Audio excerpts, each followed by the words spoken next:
School ஸ்டூடெண்ட்ஸையும் இளைஞர்களும் பார்த்தாலே ஒரு புதிய எனர்ஜி வந்துடும்.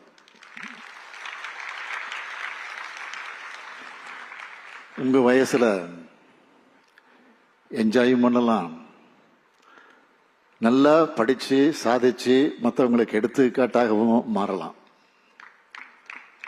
அப்படி எடுத்துக்காட்டா மாறி இருக்கக்கூடிய உங்களை பாராட்டுகிறேன், வாழ்த்துகிறேன்.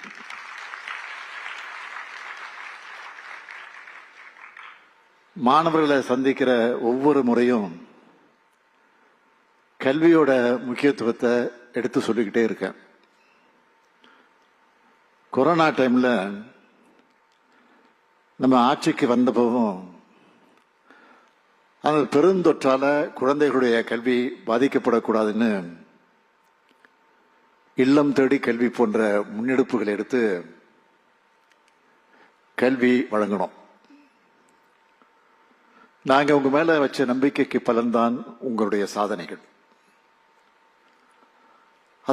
அதனாலதான் பள்ளி கல்வி வரலாற்றில் இது ஸ்பெஷலான விழான்னு சொல்றோம்.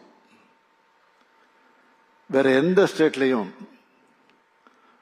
தங்களுடைய மாணவர்களுக்கு இப்படிப்பட்ட பாராட்டு விழாக்களை நடத்துறாங்களா? எனக்கு தெரிஞ்சு இல்லை. அந்த வகையில இது சிறப்பான தனித்துவமான விழா. திராவிட மாடல் அரசை பொறுத்த வரைக்கும் எல்லா மாணவர்களும் பள்ளிக்கல்வி முடிச்சு உயர்கல்வியில சேரணும். அதுக்கு முதன்மை உயர்கல்வி நிறுவனங்களில் சேரக்கூடிய இந்த மாணவர்கள் மோட்டிவேஷனா இருக்கணும்னு தான் இந்த விழாவை நடத்துறோம். பசங்க படிச்சு பெரிய ஆளா ஆகிறத பார்த்து மகிழ்ச்சி அடைகிறது ஒரு தாயின் உணர்வு. இந்த விழாவும் திராவிட மாடல் அரசோட தாய்மை உணர்வு தான். இந்த ஆண்டு +2 பாஸ் பண்ண அரசு பள்ளி மாணவர்கள்ல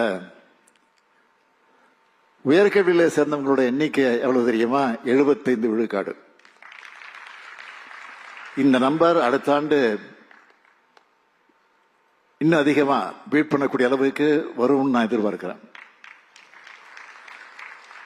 நம்முடைய இலக்கு 100% உயர்கல்வி சேர்ந்தாங்க என்பதுதான். அந்த இலக்கை எட்ட உங்களை போன்ற மாணவர்கள் தான் உதவணும்.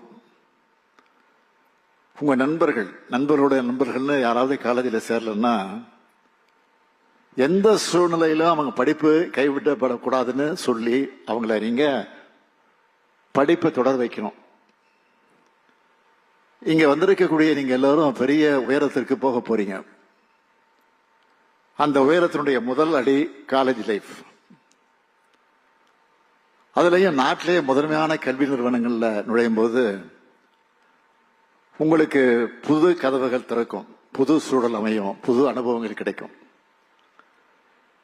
இது உங்களுடைய கேரியருக்கு ரொம்ப உதவியா இருக்கும். 2022 இருந்து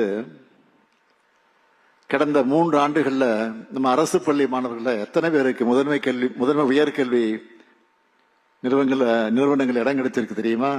977 பேருக்கு இடம் கிடைச்சிருக்கு.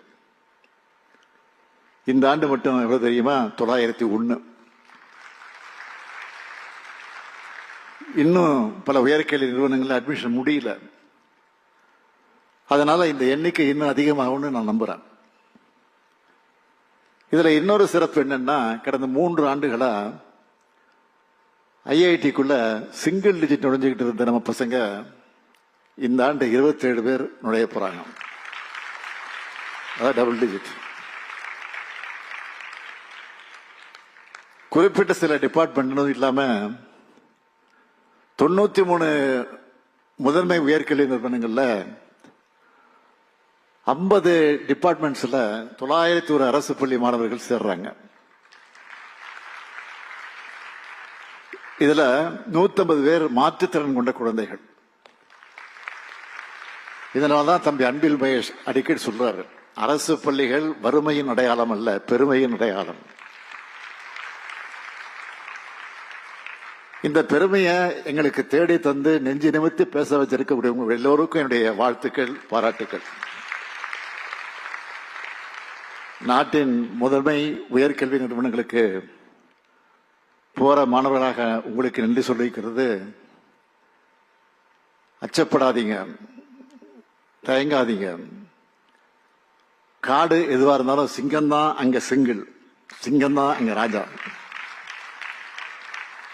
அது மாதிரி எளிய பின்னணியில் இருந்து பெரிய உயரத்துக்கு முயற்சியால் வந்திருக்கக்கூடிய நீங்க தான் அங்க ரியல் ஹீரோ. உங்க கெத்த காமிச்சு ஜெயிச்சு வாங்க. உங்களை தூக்கி வச்சு கொண்டாட நாங்களும் இந்த உலகமும் தயாரா இருக்கோம். இந்த பெருமைமிகு விழாவில் தமிழ்நாட்டோட மாநில பள்ளி கல்விக் கொள்கை 2025 வெளியிட்டது பெரும் மகிழ்ச்சி. தமிழ்நாட்டுக்குன்னு எல்லாத்தையும் ஒரு யூனிக் கேரக்டர் இருக்கு, முற்போக்கான சிந்தனை இருக்கு. அதை அடிப்படையாக வச்சு எதிர்காலத்துக்கு தேவையான தொலைநோக்கு பார்வையோடவும் இந்த கல்விக் கொள்கையை உருவாக்கி இருக்கிறோம். இதுல சில ஹைலைட்டா சில பாயிண்ட்களை சொல்ல விரும்புறேன். இந்த கல்விக் கொள்கை மூலமா படிச்சு மனப்பாடம் செய்யறதை விட சிந்திச்சு கேள்வி கேட்கிற மாணவர்களை உருவாக்க நினைக்கிறோம்.